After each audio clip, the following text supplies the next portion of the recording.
Hi everyone, I'm Dr. Alan Miner with Adrianna Loya. We're the Chiro Matchmakers, and today we're talking about the interview process. This applies to CAs.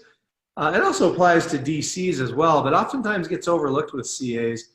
And how we suggest using a meal, preferably dinner, as part of your interview process when you're hiring someone.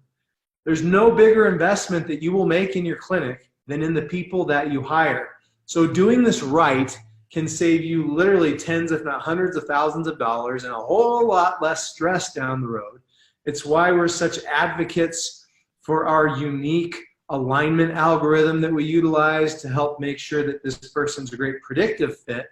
But there's also a cultural side to this. And when you go sit down with somebody, and here's the key, friends, you sit down with them, if possible, with their significant other, you break bread together, you get this different insight into a person than when they're in your office having an interview.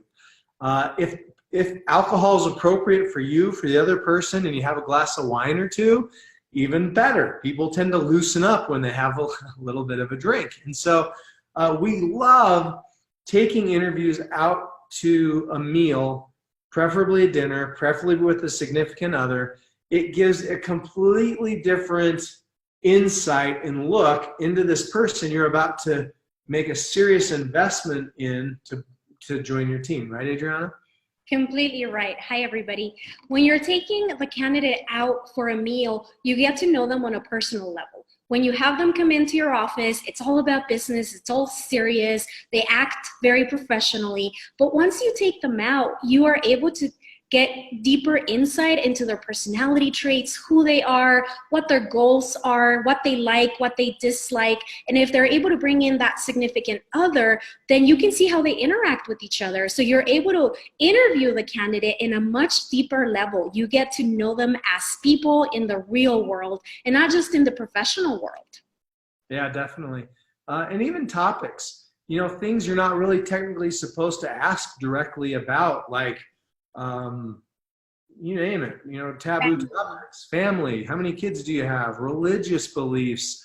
I'd still suggest you don't ask those directly, but that kind of stuff tends to just naturally come out when you're at dinner together. One of the questions I love to ask with a significant other is, where do you guys see yourselves down the road in 5 or 10 years? You tend to get a lot more truthful answer when that significant other is sitting right there than maybe when you're one-on-one and you ask that question. So it's just a great best practice. We highly advise, and you're investing so much time and energy into bringing the right person on your team and making sure you get it right.